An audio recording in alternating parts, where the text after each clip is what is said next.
में आपको वीडियो नहीं मिल पाई क्योंकि मैं थोड़ा बीमार चल रही हूँ, पर 1-2 दिन में सब कुछ ठीक हो जाएगा और वापस से मैं कोशिश करूँगी कि 5 के 5 वीडियो आप मेरी ही आवाज़ में सुने। एक बड़ी पुरानी कहावत है, कहते हैं होई है वही जो राम रचि राखा। आखिरकार भारत को मिली बड़ी जीत और इस बार ऊंट पहाड़ के नीचे बहुत बुरी तरीके से आया है। और वो किसकी रणनीति से? अमेरिका और भारत की रणनीति से। पर इस समय अमेरिका ने पाकिस्तान में एक ऐसी चाल चल दी है जिससे भारत को नाराज़गी होगी, लेकिन कहीं ना कहीं ये भी एक रणनीति का बहुत बड़ा हिस्सा है या फिर अमेरिका का धोखा है। जानेंगे क्या कुछ चल रहा है जियोपॉलिटिक्स में। आइए जानते हैं इन खबरों को विस्तार से। लद्दाख में जो पिछला गतिरोध चल रहा है, ये गतिरोध काफ़ी लंबा है, इतना लंबा कि एक बार को लगा कि भारत और चीन के बीच तो युद्ध हो ही जाएगा। कई लेवल की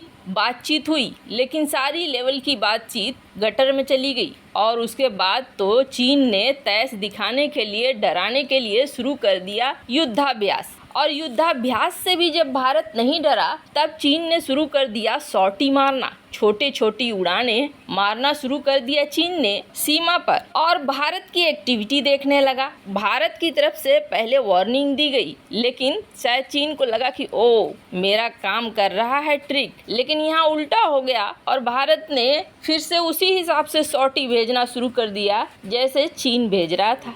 उसी हिसाब से हेलीकॉप्टर भेजने शुरू कर दिए, जिससे कि चीनी सेना में लगने लगा कि नहीं, अब प्रत्युत्तर देने को तैयार है। फिर भी चीन डरा नहीं और चीन को लगा कि नहीं, हम अभी भी भारत को कंट्रोल कर सकते हैं। लेकिन यहीं पर हो गया झोल और पेलोसी वाला कांड। पेलोसी वाले कांड की वजह से पूरा का पूरा सिस्टम चीन का बिगड़ गया, क्योंकि यहाँ पर भारत वन चाइना पॉलिसी का समर्थन नहीं किया, उल्टा सिर्फ चीन से 100 किलोमीटर दूर युद्धाभ्यास करना शुरू कर दिया। और इस युद्धाभ्यास को हर हाल में चीन ने, चीनी मीडिया ने बहुत दबाव डाला, लेकिन भारत ने ना नहीं किया। दूसरा, G20 की मीटिंग भारत ने जम्मू कश्मीर में बुलवा ली। तीसरा, पीओके सहित जम्मू कश्मीर को एक प्रावधान दे दिया कि बाहर से भी वोटर वहां वोट कर सकते हैं। आखिरकार अब यहाँ पर भारत के लिए बात बन गई। और भारत के लिए क्या बात बन गई? भारत के लिए बात ये बन गई है कि लद्दाख पर ये जो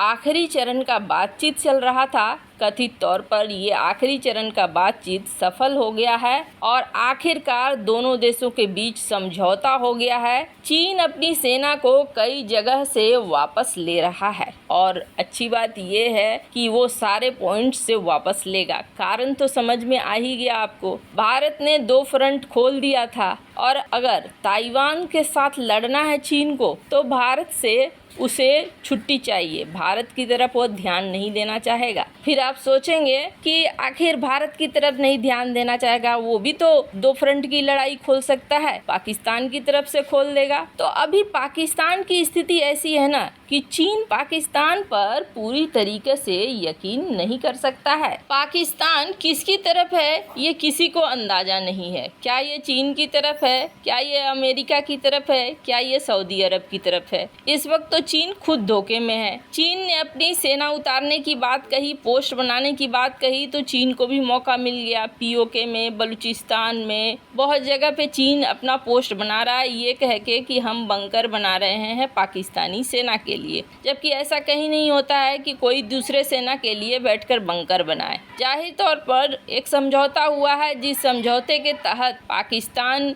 बंकर बना रहा है। अब पाकिस्तान चीन से चाहता है कि आर्थिक तौर पर मदद मिलते रहे, पर बाजवा को ये बहुत अच्छे से पता है कि जिस तरीके से श्रीलंका का हाल हुआ, बाजवा ने आंखें बंद नहीं रखी है। बाजवा को भी ये दिख रहा है कि श्रीलंका का पतन हो गया और वहाँ किस तरीके के हालात बना दिए कि जबरदस्ती उसके जहाज घुस गए। बाजवा ये चाहता है कि चाहे कुछ भी हो, शासन सेना के हाथ में रहे पाकिस्तान की और कुर्सी न जाए। यही वजह है कि बाजवा ने क्रॉस गेम खेला चीन के साथ भी, अफगानिस्तान के साथ भी, और अमेरिका गुपचुप जाकर बैठक कर ली। अमेरिका में बाजवा की बैठक हुई, इस बात का खबर कब लगा? जब जापान की मीडिया ने छापा। पाकिस्तानी मीडिया ने भी इस बात को नहीं छापा था, जबकि जापान की मीडिया ने जैसे ही छापा वैसे ही हड़कंप सा मच गया। और इस हड़कंप के बाद बाजवा को सफाई देनी पड़ी कि बाजवा क्यों गया था अमेरिका। पर ठीक 2-4 दिनों के अंदर ही रिजल्ट मिल गया और सबको समझ में आ गया